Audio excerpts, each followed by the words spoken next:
பாவம் செய்யாதிரு மனமே, நாளை கோபம் செய்தே அமன் கொண்டோடி போவான். பாவம் செய்யாதிரு மனமே, நாளை கோபம் செய்தே அமன் கொண்டோடி போவான்.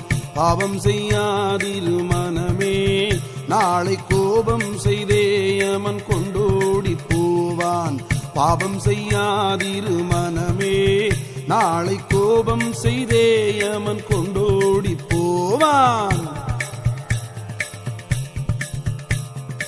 சாபம் கொடுத்திடலாமோ, விதி தன்னை நம்மாலே தடுத்திடலாமோ?